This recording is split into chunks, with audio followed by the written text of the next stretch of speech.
Hello, everyone. So I'm here to share on a particular subject that I find is really, really important in terms of living a blissful and graceful life. And it's all about judgment versus discernment and ultimately forgiveness. So it occurred to me long ago that every human being is alike in a certain way. We're all born with certain qualities and characteristics. I've talked to all kinds of mothers, and it's not really a blank slate when we're born. Each and every baby has a particular kind of quality or characteristic. Some are more fussy and some are more serene. We're all born with certain qualities and characteristics. And through the process of our lives, we're taught by our environment how to express those qualities or not. Some of us really learn to blossom in the particular way that we flow, and others are kind of end up, a little bit suppressed by their environment when they express themselves in that given way that's natural to them. Maybe their particular environment gives them negative feedback. Oh no, you shouldn't be that way. So all of us are experiencing this, expansion into life and a certain response to that expansion that leads us to express ourselves in certain ways. So we're all born with certain qualities and characteristics. We're all taught by our environment how to express those in certain fashions. And based on our character, we might be rebellious, for example. And so if the environment tells us not to do it, we might want to do it more, whereas others are more compliant, and so they, respond in a different way. So qualities and characteristics expressed in a certain way. And all of us, the third piece is that we're all trying to do what's right or what we believe is the best thing to do. From the most benign, kind, gentle, compassionate person to the most sort of ferocious. We all are thinking that what we're doing is the right thing to do, or else we wouldn't be doing it. So certain qualities and characteristics expressed in a certain way because of our environment's response to us. And then we all think that whatever we're doing is the right thing. And so from, like I said, the most benevolent person to the most, heinous, we're all just trying to do the right thing. We're all the same. And so in that way, you can't really judge anybody, because the moment you judge them, you're judging yourself. We're all doing exactly the same thing. If you were born in their shoes and had that same life that they have happen to you, you would just be doing what they're doing.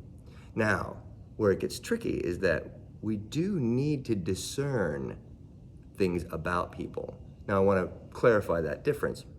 So judgment is where we might say something about somebody and then we say that they're bad or wrong for being that way. Whereas discernment is just saying, they're that way. So, for example, in the sense of, like somebody who acts rather selfishly. You observe that every time they're in a circumstance, they want to talk more about themselves than they want to inquire about others. Or they're seeking to get certain things for themselves rather than be generous or be helpful. Now, on the one hand, you could say, that person acts in their own self-interest, and that's lame. I don't like that. That person is bad, right? Then you could also say, oh, that person is rather self-interested, and just let it be what it is. And I'm choosing that definition, I want to be clear, between judgment and discernment, because one of the things that's really important in perspective is to define your terms. If you're looking at something in a certain way, you want to define the terms with which you're perceiving it or understanding it, so that you can be clear about what you're actually meaning. So when one is judgmental, there's a certain occurrence that is not very helpful in terms of living one's own life. And that is that the moment that you go judging other people, you create kind of an atmosphere of judgment in your mind. And then when you inevitably and eventually sort of slip from your own idea of what is good or right, then that very same judgment kind of turns towards you. And you feel the oh, I'm bad, I'm wrong. And so what ends up happening is we tend, as humans, to go into one of a few different defense mechanisms around it, because we want to think that we're good, we want to think that we're right. And so we'll either go into denial, no, I didn't do that. No, I was doing something else. Or we go into rationalization. Well, yeah, I did that, but I did it for a good reason. I did it because it was okay in this case, because you want to think that you're okay. And that's very natural. And so what I'm offering is that we can sort of abandon the one sort of judgment and just say, oh, okay, I acted in that way. Because if we don't go into denial or rationalization, if we don't resist the fact that we have actually been that way, then we can learn from it. Then we can say, oh, I did do that. And it did create these consequences that maybe I'm not so fond of. So what can I learn from that? What was the emotional state that I was in before I did that? Or how did I interpret this other person's actions that led me to want to say that thing or do that thing that I did?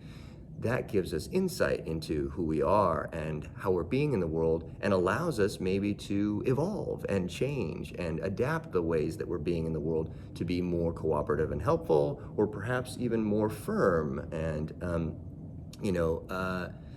standing up for ourselves. So the reason why it's so important to be discerning but not be judging is because we do need to still know how to respond towards people appropriate to their actions, whether or not we're saying they're bad or wrong for being the way they are. So for example, let's say you find out that somebody is a thief, right?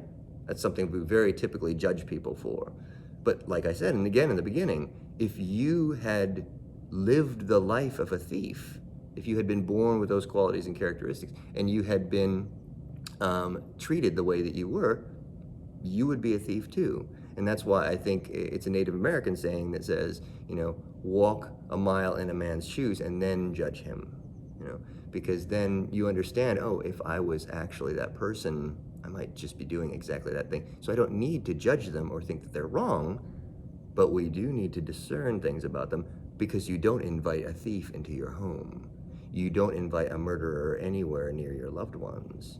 You might, in fact, even defend yourself lethally against someone who is wicked. In the definition of wicked is a person who feels fine about treating others in an abusive way for their own benefit.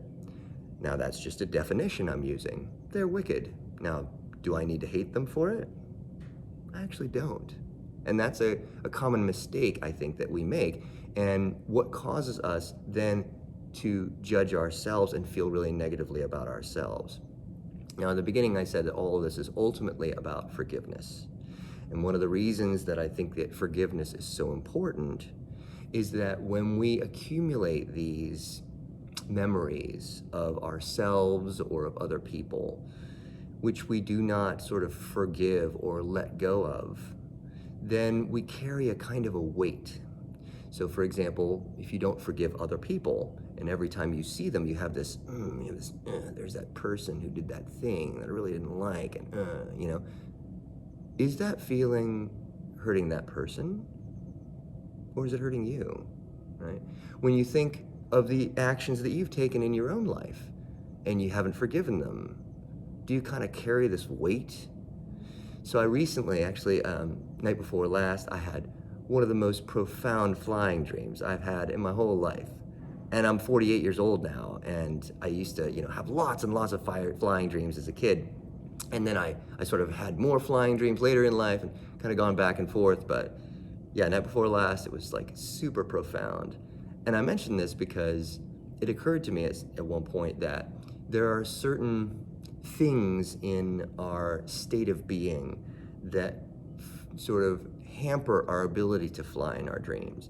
And they're like hang-ups, and lack of forgiveness is one of those things. It kind of weighs us down. When we don't forgive ourselves or let go of things that we've done and allow ourselves the grace of just saying, oh, well, I didn't know any better at that time. And now that I can see that, I know better, and I will act differently in the future.